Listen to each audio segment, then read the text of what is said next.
नमस्कार दोस्तों, स्वागत है आप सभी का आपके अपने YouTube चैनल एजुकेशन एनालाइजर पर। तो आपके लिए मैं लेकर आया हूं सभी एग्जाम्स के लिए, चाहे कोई भी एग्जाम हो, वन रक्षक, वनपाल, एलडीसी या हाईकोर्ट या आरएस का एग्जाम हो, सभी एग्जाम के लिए बहुत ही महत्वपूर्ण टेस्ट सीरीज में लेकर आए। बहुत ही अच्छे लेवल के हाई लेवल क्वेश्चन होंगे जो कि आपके एग्जाम में आते हैं, आपका दिमाग घुमा देंगे। ऐसे क्वेश्चन है, अगर आपकी तैयारी बहुत अच्छी है, आप परख सकते हो अपनी तैयारी को। इन क्वेश्चंस में से आप देखोगे आप कितने से ज्यादा कितने क्वेश्चन कर सकते हो।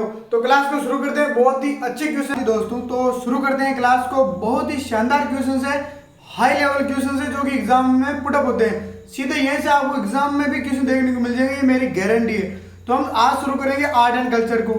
आर्ट्स एंड कल्चर के हम आज क्वेश्चन पढ़ेंगे, है ना। तो ये आर्ट एंड कल्चर के क्वेश्चन है। पहला क्वेश्चन हमारा टेस्ट सीरीज का, रामदेव जी के संबंध में निम्न में से कौन सा कथन असत्य है। चार कथन है, उनमें से कौन सा कथन आपको बताना है कि असत्य है। आपका टाइम शुरू होता है अब। पहला कथन है रामदेव जी ने 24 वाणी पुस्तक लिखी। दूसरा कथन है रामदेव जी ने कामड़िया पंथ की स्थापना की। तीसरा है इनका जन्म रुणीचा जैसलमेर में हुआ। और चौथा है रामदेव जी के मेघवाल जाति के भक्त रीग्या कहलाते थे। तो इसके जो पहला ऑप्शन को देखते हैं, बिल्कुल सही है, रामदेव जी ने 24 वाणी पुस्तक की रचना की थी। दूसरा है बिल्कुल इन्होंने कामड़िया पंथ की स्थापना की। तीसरा है इनका जन्म रुणीचा जैसलमेर में हुआ, जो कि गलत है। इनका जन्म कहाँ हुआ था, कमेंट करके बताओ। लास्ट हमारा जो ऑप्शन था वो था रामदेव जी के मेघवाल जाति के भक्त रीग्या कहलाते हैं, जो कि बिल्कुल राइट है। चलिए आज का नेक्स्ट क्वेश्चन टेस्ट का हमारा टिक टिक शुरू करते हैं। इन निम्न में से कौन सा लोक देवता के माता व पिता का नाम क्रम से जानीदे और रावत शाह। इन चार ऑप्शनों में से आपको बताना है कि कौन से लोक देवता के जो माता और पिता का नाम है वो जानीदे और रावत सल का था। तो तेजा जी, रामदेव जी, मल्लीनाथ जी और पाबू जी। तो ऑप्शन काटो। तेजा जी का तो आप सभी को पता नहीं है, तो क्या आंसर सही होगा, मल्लीनाथ जी। हाँ, मल्लीनाथ जी के माता का नाम जानीदे और पिता का नाम रावत सल का था। आगे बात समझ में। चलिए नेक्स्ट हमारा क्वेश्चन है, बारात का डेरा देखने जाते इसमें जला नामक गीत गाया जाता है। दूसरा कथन केला देवी के भक्त लांगूरिया कहलाते हैं। तीसरा कथन रामदेव जी का लोकगीत सबसे लंबा है। तो इनमें से पहला और दूसरा कथन है वो सही है जो और तीसरा जो ऑप्शन है रामदेव जी का लोकगीत सबसे लंबा, ये गलत है। बाकी ये दोनों क्या है, सही है कि बारात का डेरा देखने जाते समय जला नामक गीत गाया जाता है और केला देवी के जो भक्ति गीत है वो लांगूरिया कहलाते हैं, है ना। चलिए हाँ जी, आपके लिए एक इंपॉर्टेंट नोटिफिकेशन मैं आपको बता दूं कि जो हमारा टेलीग्राम ग्रुप है एजुकेशन एनालाइजर, वो डिस्क्रिप्शन में आपको लिंक मिल जाएगा, आप उसमें जुड़ जाइए। हमारे जो सारे पीडीएफ्स है बहुत ही अच्छे से क्वेश्चन आपको मिलेंगे लेवल के, वो भी आपको मिलेंगे। तो उन सभी क्वेश्चन जो टेलीग्राम ग्रुप में हम भेज देंगे, वहां से आप पीडीएफ डाउनलोड कर सकते हो बिना वाटरमार्क, बिना लोगों की, एकदम एग्जैक्ट आपको क्वेश्चन ही मिलेंगे उसमें, है ना। चलिए नेक्स्ट हमारा जो क्वेश्चन है वो है, राजस्थान में विभिन्न समय पर निम्नलिखित त्योहार मनाए जाते हैं। अब इनका क्रम आपको बताना है कि सीक्वेंस वाइज कौन सा त्योहार पहले आता है, कौन सा त्योहार अंत में आता है। समझ गए। छोटी तीज, आका तीज, गणगौर और कजली या बड़ी तीज। तो सबसे पहले आपकी आती है गणगौर, बाद में आपकी आखा तीज, और बाद में आती है आपकी छोटी तीज, और लास्ट में आती है आपकी कजली तीज जो कि बड़ी तीज। तो क्या सीक्वेंस हुआ इसका, 3 2 1 4। आ गया समझ में। तो लाइक करते जाओ वीडियो। कैसे लग रहे हैं आपको हमारे क्वेश्चन। नेक्स्ट क्वेश्चन है, होली के अवसर पर किस स्थान पर एक कार्यक्रम में बाप को अर्थी और बेटे को बारात तथा पौत्र का जन्म दिखाया जाता है। क्वेश्चन पढ़ा आपने कि होली के अवसर किस स्थान पर एक कार्यक्रम में बाप को अर्थी, बेटे को बारात और पौत्र का जन्म दिखाया जाता है। तो ऑप्शन है उदयपुर, जयपुर, कोटा और बीकानेर। इसका सही आंसर हो जाएगा जयपुर। जयपुर में यह कार्यक्रम होता है।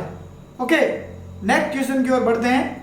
राजस्थानी भाषा में लिखे गए ग्रंथ जिनमें इतिहास के साथ साथ सामाजिक आर्थिक स्थिति का भी वर्णन मिलता है, वो ग्रंथ इसमें से कौन सा है जिसमें इतिहास के साथ साथ सामाजिक आर्थिक और स्थिति का भी वर्णन देखने को मिलता है। तो वचनिका, दवावेद, विगत और वात। तो इसका सही आंसर हो जाएगा विगत। विगत जो ग्रंथ है उसमें आपको सामाजिक और आर्थिक स्थिति का भी वर्णन मिलता है। नेक्स्ट हमारा क्वेश्चन है the high level question, Bharateshwar Bahubali घोर के संबंध में निम्न कथनों पर विचार कीजिए। चलो पहला कथन है, इसकी रचना ब्रजसेन सूरी द्वारा की गई। दूसरा है हमारा, ये राजस्थानी भाषा की सबसे पुरानी किताब है। ये हमारा 2 क्वेश्चन हो गए। तो आपका पहला ऑप्शन देखते हैं, केवल एक सही है, केवल 2 सही है, 2 और 1 और 2 दोनों सही है, और इनमें से कोई भी सही नहीं। तो 1 और 2 ऑप्शन दोनों कथन सही है। जो ब्रतेश्वर बाहुबली गौर है, इसकी रचना ब्रजसेन ने की, और यह राजस्थानी भाषा की सबसे पुरानी किताब है। Okay, clear. नेक्स्ट हमारा क्वेश्चन है, निम्नलिखित में से कौन सा युग्म राजस्थानी भाषा के सही विकास को दर्शाता है? तो पहला हमारा जो युग्म है वो पाली, मागधी अपभ्रंश और राजस्थानी। दूसरा है सौर सैनी अपभ्रंश, गुर्जरी अपभ्रंश और राजस्थानी। तीसरा है सौर सैनी प्राकृत, गुर्जरी अपभ्रंश और राजस्थानी। चौथा है पाली, सौर सैनी अपभ्रंश और राजस्थानी। इसका सही क्रम हो जाएगा, वो होगा सौर सैनी प्राकृत, गुर्जरी अपभ्रंश और अंत में राजस्थानी। आगे बात समझ में बहुत अच्छे क्वेश्चन है आपके आर्ट एंड कल्चर के। हमारा नेक्स्ट क्वेश्चन है, राजस्थान के कौन से क्षेत्र में चैत्र शुक्ल पंचमी को गुलाबी गणगौर मनाई जाती है? गुलाबी गणगौर आपको बताना है राजस्थान के किस क्षेत्र में मनाई जाती है। आपके ऑप्शन है नाथद्वारा, उदयपुर, बूंदी और जोधपुर।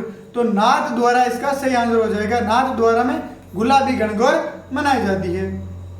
नेक्स्ट हमारा क्वेश्चन निम्नलिखित में से सुमेलित है। अमलरा ओरण, उमरदान चारण, निशानी निर्वाणरी, बहादुरी ढांडी, जसवंत जसो भूषण बांकीदास और उमरे बटियाणी रो कवि थे आसानंद। तो इनमें से जो सुमेलित है वो सही है, जसवंत जसो भूषण, जो कि बांकीदास की रचना है।